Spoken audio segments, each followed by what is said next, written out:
Welcome Average Joe Nation from around the globe. Props to you for staying up to date and keeping in the know. Fantasy football, man, very soon you'll reign. The knowledge that these three guys have, man, it is insane. Fantasy football talk, hateful eight, they wear the crown. Hold it down, Pickle, Blackburn, and Trimboli, hold it down. Pulling up to LB Design Studio, we're getting loud. Season 2, headphones on, red light go, break it down.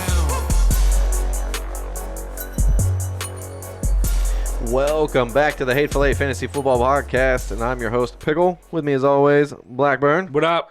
And Trimboli. Bada bing, bada boom. This episode, we will be discussing the rest of the Week 9 games and get your lineups ready for, hopefully, it's a fantasy football victory. Yeah, hopefully. You gonna be ready this week, Pickle? No. I'm not even going to set a lineup. I think I'm just going to get buzzsaw this weekend. I say I'm not even going to set a lineup. That might be my strategy this I got to week. play Kyle. Yeah.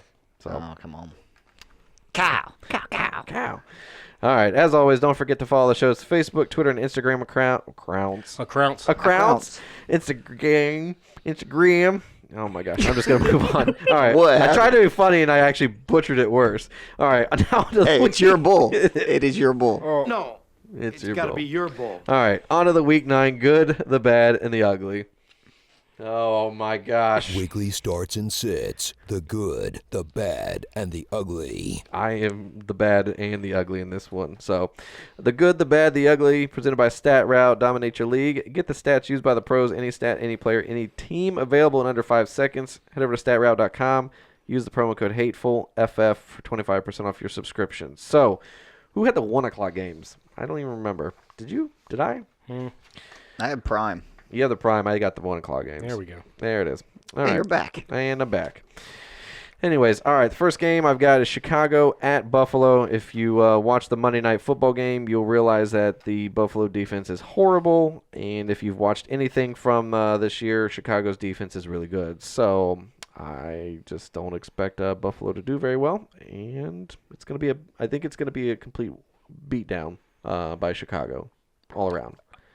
I think Tariq Cohen's going to have a good game because they're going to have to throw to the running back, but Jordan Howard may struggle a little bit. Yeah. LaShawn McCoy last week against them only had 13 rushing yards on 14 attempts. Yeah. So I'm just saying, for me, the good in this one, the Bears defense. Because that was Patriots. Never mind. No, I know what you're doing. I know what you're going We at. got you. So, anyways, James White had a pretty good game. Yes. So I'm just telling you, I just think the Bears defense is the play in this one, that the best play out of this. They might actually score more points than some of the offensive Bear players this week. I'm just telling you that this is bad for Buffalo. Well, the offense in Buffalo is just terrible. So Right. Well, and New England's defense, not really that great of a defense. I mean, they're about middle of the road, let's be honest, and they had no problem putting some serious points. It was like 4 sacks. They had a pick 6. Yeah. I mean, it was crazy bad. how much better Josh Allen actually makes the team than Right. Nathan at Sadly Peterman. enough. Yeah, did we mention Peterman was starting? Yeah. He is officially starting. Well, so don't forget about Pryor. He might even take a snap. Yeah. Well, I think that he might actually be the better of the two. But anyways, the bad in this one, I have the Chicago wide receivers. I just think that this is the strength of the Buffalo defense. If they have one strength, it's against the wide receiver position. So they are, let's see. Yeah, they are, I just drew a blank. Second. There it is. They are second against the wide receivers. So they are top 2 defensively, and they only give up total 29 fantasy points in PPR to the wide receiver position. And they really don't have a stud wide receiver right now. Allen Robinson seems to be dealing with an injury. Taylor Gabriel's kind of being maybe like the PPR guy that's going to get you the points because of the receptions. And Anthony Miller is doing well, but he's not doing enough to be like relevant on a weekly basis. So Tariq Cohen is my ugly this week because I just think that the Buffalo defense is not going to be able to handle that. They are 26th out of 32 teams, so they give up an average of 27 fantasy points to the running back position. And James White just had a really good game against them. So I think James White had like 25 or 26 fantasy points last week by himself. So, Well, and their Bears offense kind of mirrors the Patriots offense, where when they use their running back, they're using the catching ability out of the backfield that way, and they utilize the tight end. Right. So those are the two that I think are good plays this week. So right, and that's why I picked Tariq Cohen because I think can be similar to James White in that role where he's kind of an undersized running back, but he can catch out of the backfield and he's got enough speed to outrun linebackers. So Next one, Pittsburgh at Baltimore. I think this could be a low-scoring game, potentially. It is at Baltimore. The good in this one, though, Joe Flacco. Steelers are horrible against quarterbacks. They're giving up around 20 fantasy points a week. I just think that Flacco and them are probably going to be at home. He's going to feel comfortable. He's going to throw the ball a little bit more. So I just think that maybe the addition of Ty Montgomery maybe helps kind of give a little bit of an extra wrinkle in this game, potentially. But the bad in this one is the Steelers' offense as a whole across the board is going to potentially, I think, is going to struggle. Baltimore is top 6 in the categories against quarterbacks, running backs, and wide receivers. Wow. They are really good defensively. Like, they've been quiet good. Big Ben isn't the best away from home, and he's got a fractured finger. Right. Right. Yeah, so so Baltimore is giving up 15 fantasy points to the quarterback, 14 points to the running back, and 33 fantasy points total to the wide receiver position.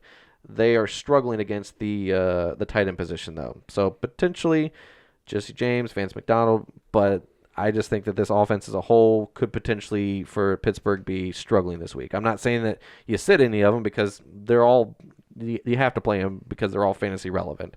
Right. Unfortunately, I would not bank on them having like 30 fantasy points. And, you know what I mean? Like, Connor's been blowing it up. I just don't see him potentially. I'm just saying if he goes out and he has like 15 fantasy points, don't freak out. It's just the defense as a whole for Baltimore is really good. You're just saying, don't hinder your expectations. It's going to be a little bit lower this week. Right. And the ugly in this one, Michael Crabtree. Pittsburgh is 20th against wide receivers. They're giving up 37 fantasy points total. They are, they're not the greatest, but I just think that he's going to be the possession guy, and I think that he's going to be the guy that they're looking for in the red zone. So, also, depending on which tight end you want to play out of the Baltimore backfield or the Baltimore tight end group, they are Pittsburgh is 27th against tight ends. So 15 fantasy points a week is what they've been averaging, giving up. So could potentially be a streamer in that game. Now this one, I think this one is going to be a potential beatdown as well. I think Atlanta at Washington is going to be a bad game for Atlanta. I just think that their defense is awful. Washington's defense has actually gotten better, it seems like, and they just added Clinton Dix, who I think is going to help in the back end of the defense, which wasn't really struggling, but I think it just solidifies that secondary for sure. So yeah, I like Swearinger and Clinton Dix together back here. That's nice. Yeah. So looking across the board, Atlanta or Washington, I should say, they're 14th against quarterbacks, 5th against running backs. So that's where they struggle. They do give up a pretty good amount of fantasy points to the running back, but outside of that, they're 21st against wide receivers. So they don't tend to give up, and that seems to be the strength for Atlanta. Is their throwing? Surprisingly enough, this year is their wide receiver group. One stat in here about Washington's defense: the last 3 weeks, they've played Christian McCaffrey, Zeke Elliott, and who did they play last week? Somebody else good. I just drew a blank. Giants, Saquon Barkley. Right. 97 combined rushing yards for all 3 of those guys.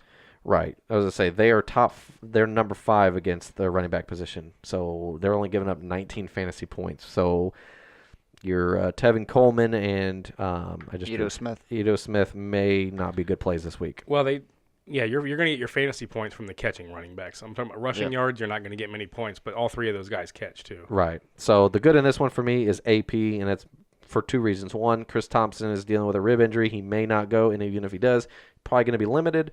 And Atlanta is literally the worst, 32nd out of 32nd against the running backs, and they're average giving up 32 fantasy points. 32 in PPR to running backs. So if you got Adrian Peterson, this is the week that you're excited to have him as your starting running back. So just saying.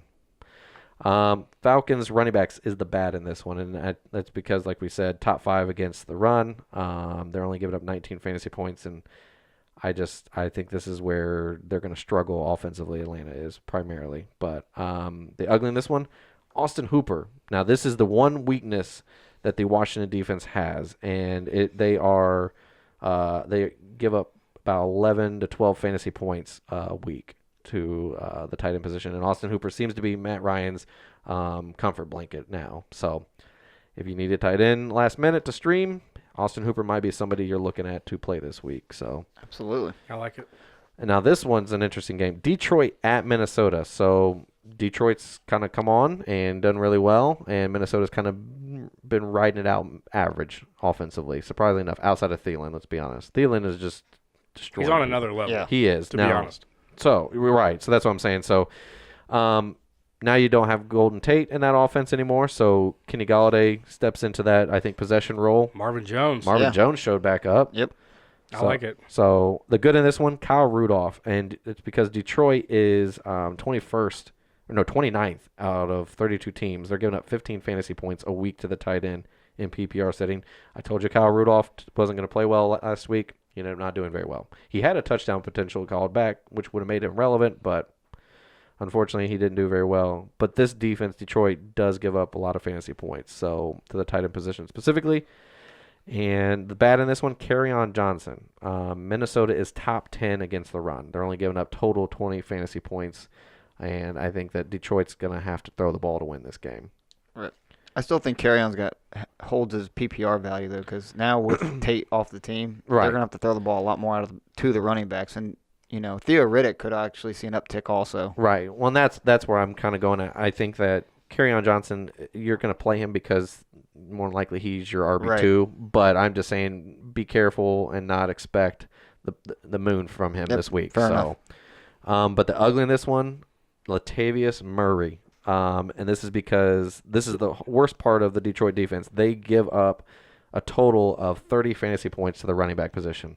He's been balling out, too. Yeah. They feed him the rock, so. Right. He has been the red zone threat. I mean, did you see him on that game where he this last week where he jumped into the end zone? I mean, he like legit jumped. It wasn't just like a little like reach the ball over the goal line and come back. I mean, he literally jumped over the pile. So Kamara did one of those, too, and it scared me half to death. Yeah. Right. Because he landed right on his back. I was like, well, there goes that. There goes that. Mark Ingram, come on in. So anyway, so I got Latavius Murray, and that's just because of 30 fantasy points the Detroit defense has given up. So why not? Wow. Yeah, bad. I mean, Ezekiel Elliott did well against them, so I'm just saying these running backs, as long as Minnesota sticks to their current game plan, which is feed the rock to Latavius in the red zone, and when they're on those short yards that they need to get, hand the ball off to him, he seems to be successful. And I know that every week that he does well, it makes that Dalvin Cook come back a little bit, maybe push him farther off and not rush him back. So Yeah. I'd wish he'd come back. I know. It's okay, though. One day. Anyways. Yeah, next year. Yeah. Anyway, so It might be. maybe. At this rate. They're saying that for the bye. We'll see. So, all right, that's my games for the 1 o'clock games. Who you have the 4 o'clock games? My first game is going to be ugly. Is Chiefs at Browns. That's an understatement. Chiefs at Browns. My good for this one is actually Sammy Watkins. He showed up last week, exploded for 33.7 fantasy points. As we stated in our last show, Tyreek Hill is dealing with a groin injury, so I think it's going to hamper him even if he does play. I don't think he's going to be 100%. Right. So Watkins could be in line for added work, and Cleveland makes it worse by being 22nd against wide receivers. Yeah. It could be ugly. And you got a guy named Patrick Mahomes back there slinging the ball all over the field. I mean, Hunt, Mahomes, all these guys are going to have It's like an all Madden team. Yeah, it's going to be ugly. Did you see that hurdle Hunt did? He hurdled that guy and then carried the other guy 10 yards of the end zone. Yeah. Really? That's a Madden play. That's a grown man run right there. So I mean, the one against the Bengals?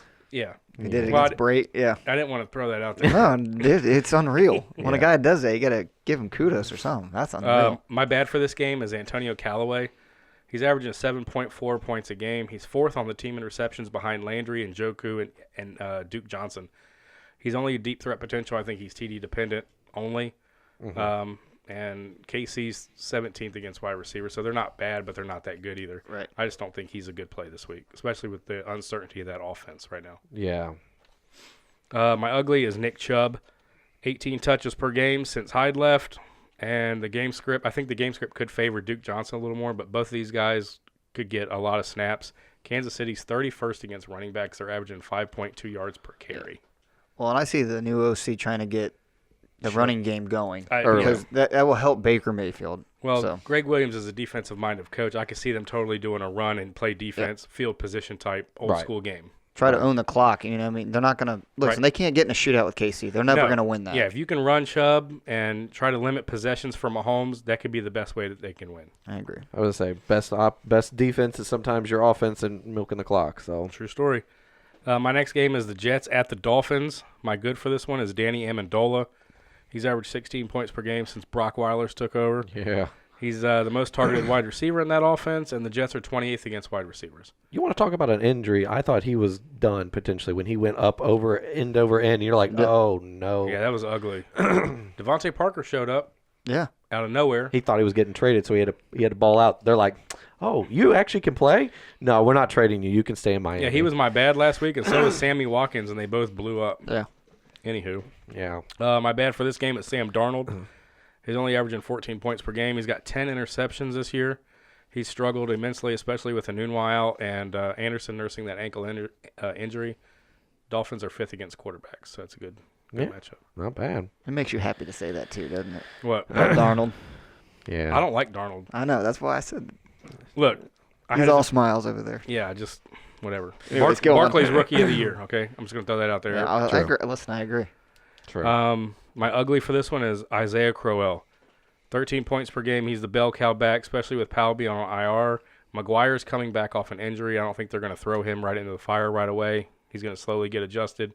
And the Dolphins are 30th against running back, so they're at the bottom of the league. Yeah. And I don't see this game getting out of hand on either side, so it could be pounding the rock with Crowell. Yeah. Well, good talk. No, I thought you were going to say something. I did too. I thought you paused. No, I was waiting for some No, interaction. I thought you were. Yeah, My bad. Okay. put the Thanos mask back on. I can't understand this. Awkward. My next game is Buccaneers at the Panthers. My good for this one is tight end O.J. Howard. 15 points per game. Fitzmagic is back, which means he's going to be slinging that rock all over the place. The game script favors the Buccaneers because I think the Panthers will actually be ahead. Mm-hmm. So, and Carolina is ranked dead last against tight ends. So O.J. Howard could have a big day. Most definitely. Listen, Vegas likes this game. 55 over under. That means their points are on the board. Yeah. I like it. My bad for this game is Peyton Barber. He's averaging 12 points per game with Jameis. Only 4.5 yards per game when Fitzmagic was in the game. Yep. I would say Fitzmagic's throwing the ball. Right. Passing game gets uptick. Carolina's 14th against running backs. I like Deshaun Jackson, Mike Evans, Godwin, all those receivers and tight ends more than Barber. He just doesn't catch the ball enough out of the backfield that when he faces a defense like Carolina's where I think they're gonna stop the run. He just has no value really catching the ball. I mean, he could in a pinch with all these bye weeks, he might want to play him because Ronald Jones is out. Right. But I don't like it in this game. Volume upside potential, but you're really banking on a touchdown in this game because he's not probably and low scoring. That way he has a chance to run. Right. My ugly for this game, and this guy's been on fire recently, is Devin Funchess. 13 points per game. He leads all wide receivers in receptions, and Tampa Bay's 31st against wide receivers. Yeah. Man. Fire him up. I think he's kind of overtaken the comfort blanket of what Olsen used to be. Olsen's still getting around 8 points, fantasy points per game. But Devin Funchess is like 13 to 16 a game. Yeah. So I like it. My last game is Texans at Broncos. My good, he's been my good for 2 weeks in a row now. Running back Phillip Lindsay, 14 points per game. In my opinion, he should be the clear-cut starter. He has earned it, in my opinion. Even when Freeman comes back. Right. I agree. This game has the potential to be a shootout. I mean, Watson only had 21 attempts last week? Yeah. 18 or 19, something like that, and 5 of them were touchdowns. So, I mean, they get Demaryius Thomas. Yeah. I don't know how much he's going to play in that, but it's a revenge game. He's gonna have an extra edge to it. And it's at Denver. Right. Yeah. So he's used to the weather. Houston's 7th against running backs though. That's the only thing. It's not a good matchup. Yeah, but I mean, I think that's they're gonna have to run the ball to keep this game and going. He catches. Right. So I like Phillip Lindsay a lot. My bad. And this was before the trade was Demaryius Thomas, obviously. Right. So I'm just going to scratch that out. But it could be Demaryius Thomas still. Well, I think it's Demaryius Thomas either way because he's not going to know the playbook. So. Right. He might not even play. Right. So my ugly for this one, and it's real ugly, okay? It's ugly. Ooh. Got to chew his arm off? This is a hot take. Oh. Okay. Oh. Hold on. Tight end Jordan Thomas. Boom. Yeah, and I'll tell you why. He came out of nowhere last week, had 2 touchdowns, 30 yards. But with Kiki being banged up, I know he's coming back, but he's still banged up. You got Demaryius Thomas's uncertainty with the offense. True. So I don't know. Will Fuller's on IR. I think he could be getting some of those red zone targets down there. I like it. I like it. That's a spicy meatball. Oh, hot take over I there. know. Man. I thought I was the only one going to throw out some weird names here, but I like it. Go for it. I love it. All right, first matchup for me is the Chargers at Seattle. Interesting. Interesting, huh? Defensively, I'm thinking. Yeah, actually, Seattle I always plays better. I do than too. Seattle. Yeah. So, but my good for this is Chris Carson. Yes. Yeah. Let me give you his numbers his last 4 weeks since he took over as a starting running back. 90 rushing attempts, 328 yards, 5 receptions, 52 yards, 2 total touchdowns. He has 2 weeks with 25-plus touches Oh. Wow. out of the backfield. It's crazy. In 3 of the 4 weeks, 100-plus yards. To me, he's the guy to own right now and just ride the hot hand. Right. I mean, that's what Pete Carroll seems to be doing. Oh, yeah. My bad in this is only because Gordon's coming back from injury as Austin Eckler. I think he's going to fall back in that role of just a complimentary running back. I just don't think there's going to be enough volume here against Seattle to make him really relevant. Maybe a flex play because of all the bye week this week, Right. 6 teams. But other than that, I'm staring away from Austin Eckler. Yeah. All right. And my ugly, I'm going to piggyback off what Blackburn started here. It's David Moore. If you don't know this name yet, you need to. Last 3 games is 18 points, 13 points, and 19 points. Not receiving a ton of targets for Seattle, but his three of his 7 receptions are in the red zone, and all 3 of those are for touchdowns. Yep. He's the leading receiver right now in the red zone for Seattle, and now Brandon Marshall's just been waived. This guy's volume could really increase, especially in the red zone. And when you're looking for a flex play, it's perfect. Touchdown upside here. Yeah, I agree with you. I was going to say, I know that one of our writers, Jeremy Galtman, in his waiver wire article, put him in there as a potential pickup this week as a streaming guy with the bye weeks and stuff like that because of the matchup. Well, listen, when you're looking to stream, you want a touchdown guy. And this is You want a guy who's looked at in in the red zone, like you were saying. The only thing is, like I said, he might only have 3 receptions all game or 2 receptions, but if you get the touchdown, it's perfect. Makes it work. He took over the Dilly Disley. Just, Yep, he did. He did. So, and exactly, ride the hot hand because you don't know how long it's going to last. Yep. So. R.I.P. Dilly Dilly. Yep. Dilly. Anyways. All right. Can I have a mead? Cancel the mead. Cancel the mead. Oh, man. That's a good commercial. All right, moving on. We got the Rams at the Saints. This could be an interesting game. Dude, Vegas loves this game. It's a 60-point over-under. Points everywhere. on. Rams Points defense to be isn't scored. all that. Yeah. No. Points everywhere. We'll get there. Where's it at? Is it at Rams or at It's Saints? at Saints. It's in the New Orleans. Dome. Yep, it's at the Dome. Drew Brees plays well. So my good is Robert Woods.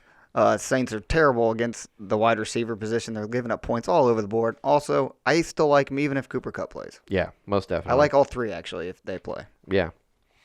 My bad in this is any wide receiver option that's not named Michael Thomas for the Saints.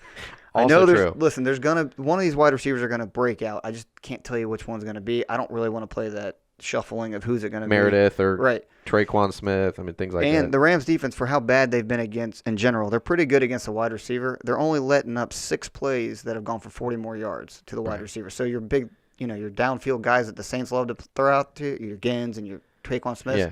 I just don't think they're going to be relevant this week. Right. Well, I was going to say, I think the biggest thing is we all thought when we were looking at when Talib went down with that injury, we were like, oh, well, this could open up some passing options against this defense. It really hasn't. No.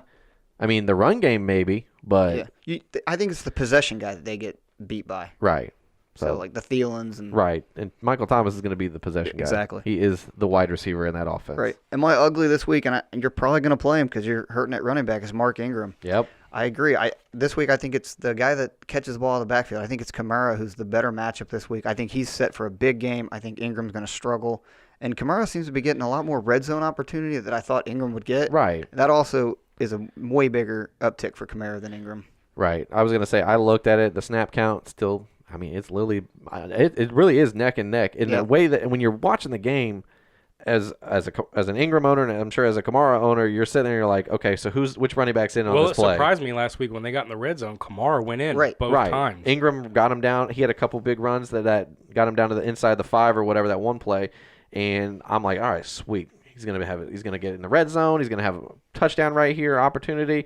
And I look, and it's Kamara, and that was when the Kamara run to where he jumped over the pile, and I'm like, this is ridiculous. I don't know. So unless things change, I mean, if Ingram's role changes back to the red zone, then he's got every week value. But I mean, they're still splitting even carries. That's the thing. The snaps are still there, and the carries are about the same still. It's just the opportunity for the touchdowns are going to Kamara where it's not Kamara balanced. does all his damage catching the ball. Yeah, as I say, in PPR formats, it's not even close. It's, No. Right. Kamara is worth more in the PPR format. Right. But most I mean, definitely. I know projections don't mean much, but if you project these guys out with what all these sites have, I mean, I just did a quick glance just to see what they'd say.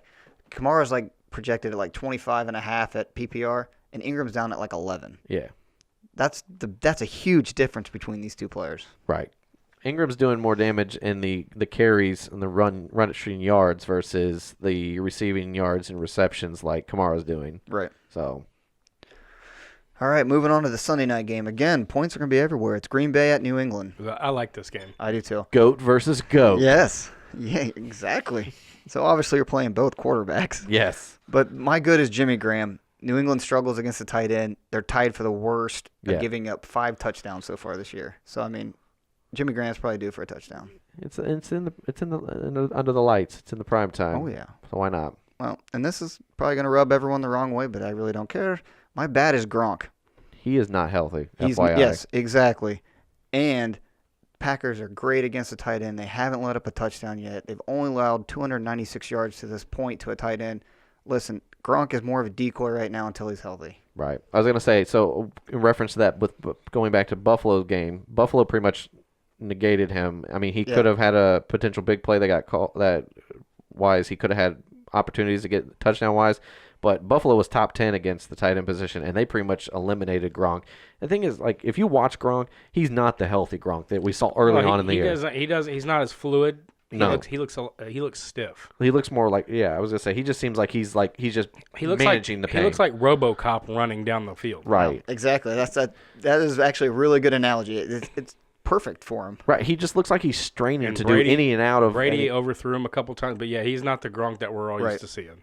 I mean, listen, I think everyone's still going to start him. I mean, I have a hard time Well, you sitting have Gronk, to, but it's yeah. just don't, like we've been saying all show, just hinder your expectations Right. on what he's going to do. The whole year. Right. Right. You pretty much are Especially- hoping. No, go ahead. I was gonna say, especially when you got James White and Edelman and Hogan and all these other guys that are getting open faster and quicker.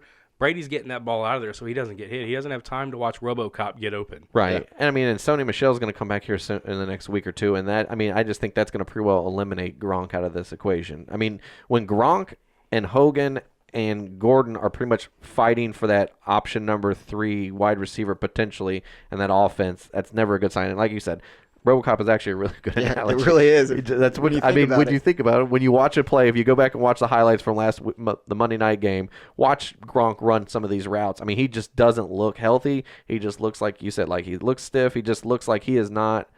It almost looks like he's not putting any effort in, but you know he is. Yeah, he's just not healthy. No, So I think it's taking its toll on him. It is. 28 years old, and I think he's going to be hurt. If he is in the NFL by next year, I would be surprised. I'm telling you, he just seems to be continually just breaking down, A unfortunately. 28-year-old in the NFL is a lot older.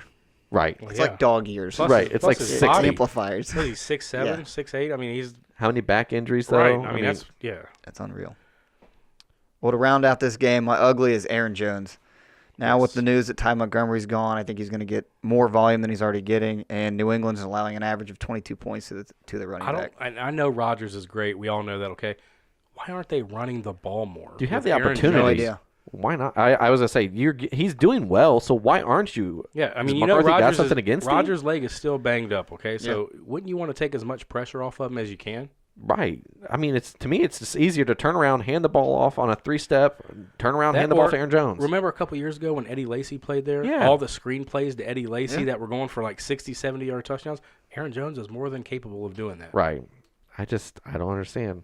It doesn't make sense to me. McCarthy must not have a thing. He must hate Aaron Jones for some reason. He hates running backs. Apparently. Yeah.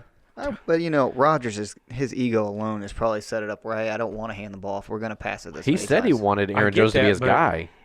Yeah, but he's saying things. I know, but I'm just saying, I don't know. I don't know. Listen, to me, we all think, we're on the same page here. We all think Aaron Jones is the best running back in that backfield, too. Complete correct? wise, Absolutely. I think he is. So- No question. Okay. I don't know. Well, maybe they'll put it all together this week. Maybe. I'm hoping because I picked Well, up they're going to Aaron have Jones. to because there's going to be – New England's going to be scoring. Yeah, I agree. And they're favored by 5.5. So It's at New England? it's at New England. Yeah. Oh, man. In Foxborough. Yep. On prime time. Sunday night. Yep. Oh, man. Then we're moving on to the great Monday night game. Oh, I'm looking Should forward to be this game. Fantastic. Yeah. Awesome. Tennessee at Dallas. The only reason why it's good is because you like Dallas. Other than that, it's terrible. Yeah, no joke. Just saying. Go to bed early, kids. Yeah. Listen, you know it's bad when my good is Dallas's defense. Because Exactly. Well, stream of them if you got them. first off, they are in the top 12 in all categories. So, I mean, that's buddy. pretty legit. When was the last time you heard Dallas' defense is that good? Exactly. But also, they 90s? go against an offensive challenged Tennessee team. So, Ooh, Yeah, they're terrible. They Yeah. are really bad. Terrible. but hey, look, if you're looking for a stream, if you stream your defense, definitely go pick up Dallas. I'm serious here. I did. Yes, I know you did. I know you did. Trust me, you always do. Don't. Hey, it's a great potential upside for them. Right. Tennessee's offense is horrible. So Yes. Right. So my bad is, well, you can pick any Tennessee player on offense, but I went with Corey Davis here. there you go. Just single out the best out of Well, the worst. Dallas is best. They're best against the wide receiver. So I mean, they're second in the league. So good luck. Yeah. I like Henry Yeah. as sucking for this game. Yeah. Oh, Either listen, way, And if Lewis just didn't, if he wasn't his volume catching the ball in the backfield, I'd probably put Lewis in there too. But Deion Lewis has enough to at least make him relevant. But it's not a great play. I just don't like Mariota either. I really don't. him and Winston have pretty much just fallen off the face of the earth. Yeah. So And if then you didn't know that was Mariota falling off the face of the earth, that sound effect. he crapped himself on the way down. He did. Get him, RoboCop. Anyways, jeez. I love it. Then to finish this all off with my ugly, it's real ugly. It's Cole Beasley. I think with Amari Cooper on Dallas's team, I think he's going to draw some extra coverage. He would be my ugly here if he'd know the playbook better. Only given one extra week is not enough for me. No. I think Cole Beasley just alone will be the volume and target guy. So, and he owns 43 targets. The next closest is 24. That's Swain. Right. So, I was gonna say I think Amari Cooper is gonna draw the number one guy corner coverage wise, and I think Coles I'll just say Coles. Shop at Coles. Coles Beasley's is gonna be at I think he's just gonna be the reception guy for this one. Right. So if nothing else, he's got the reception upside. So we'll see. But that's all I got. how many points do you think Zeke gets this week in PPR setting? They fired their offensive line coach. Or offensive coordinator. Well, no, offensive line coach. Yeah, they brought in an offensive coordinator or offensive line guy. PPR? Mark Colombo, former Dallas guy. Yes. So PPR? PPR, how many points do you think he gets? Over, under 15? Against this awful defense office. I mean, the Tennessee game. Tennessee's defense is not bad. Yeah, I'm looking at. Listen, okay, they're averaging about 15 or 16 points to the running back as if. So that's a perfect over and under. I'm gonna say north. Okay. I figured he was. That's why I put 15. I knew that's what they're averaging getting Yeah, up. So that's why I put the point That's over perfect. under. Yeah. And listen, that's only because I think he's totally dependent. That offense depends on him. So Do you think Amari Cooper being brought in helps in this game? Like the offense? I don't think it helps. It might. It all depends. I think he's going to be a decoy this week, only because he's only going to be. At least this is my assumption. He's only going to be in certain plays because he doesn't know there's no way he learned the playbook this quick. Now, if he did, great. But Well, you had 2 weeks. if you can grasp the clip, that's pretty quick to totally grasp everything they're doing, all their disguises, everything when they check out. Well, I So- think they'll water down. I look for Right. Amari Cooper to have between 5 to 10 targets this week. Perfect. Exactly. I'm on board with that. Yeah, I think one of them's a touchdown. I don't know, that very well could be. Settle down, Homer. I know, geez. Whoa. I didn't say he was going to have like 30 fantasy points. I'm just saying he might end up with like 7-8 fantasy points on a touchdown and like 1 reception. Pickle's like, Just saying. Christmas came early. We got Amari Cooper. Right, for a first round pick. Yeah. And everybody else got their guys for like 4th and 5th round picks, but whatever. Yeah, did you Anyways. hear that almost hindered all the trades today? Because everyone wanted, because the Cowboys gave up They set so the bar. much. Yeah. You're all welcome. You're all Well, welcome. Jerry says in the welcome. defense, Amari Cooper's 24 years old. Yeah. Right. 2 Pro Bowls. Golden Tate's 31, and Demarius True. Thomas is 30. True. No. pushing the 30 envelope. You're so, true. I mean, I get that. Yeah. So, all right. Well, And- I agree with you. I think it's going to be a snoring game unless you're unless you have a player in this game or you're a fan of either one of the team. You're probably like, I'm gonna go ahead and watch. Well, it's just something else. normally you like to sit your Monday night guys. You like to wait on them. The Voice. It's so Dancing hard with to the wait on 'em. Stars. Go Titans. As a Redskins fan, I know. go Titans. Yeah. Anyways, all right. Whatever, man. It's cool. It's cool. It's whatever. We can't always win them, so it's whatever. All right. Anything else you guys have? No, that's it. Thanks, guys. We appreciate it. Yep, appreciate it. I was gonna give my little spiel, but whatever. Oh yeah, go ahead. All right. You asked. I was asking before I went. Never mind. Anyways, Don't thanks. ask questions you don't want the answer, I man. don't, you can't handle the truth. Just tell you guys thanks for tuning in to today's show on the podcast and on YouTube. Make sure you check out the site, thehateful8ff.com. Check out our weekly in-season articles. Make sure you're following our personal accounts on Twitter, at jpickleTH8FF, at jblackburnTH8FF, and at ftrimTH8FF. Don't forget to join the Average Joe Nation and support the show via our Patreon tab on the site where you can get your in-season weekly help. And thanks again. Good luck. And we will see you guys for the Week 10 Thursday Night Primer. Yep. Man, already week 10. It is. Fantasy football season is almost over. Fantasy season always goes by fast. I love it. So, all right. We'll see you guys next week. One more time. There ain't no one like these three. You know you just heard Pickle, Blackburn, and Trimboli. Give the goods talking about nothing but fantasy football. Yeah, it's your year to dominate and to wear that ring. Prepare for the draft and dial in on your craft. Quarterback, the first round is a good choice, you ask? This guy's got first round pick, a favorite? Not so fast. He failed to tune into Hateful Eight. He's a chump finish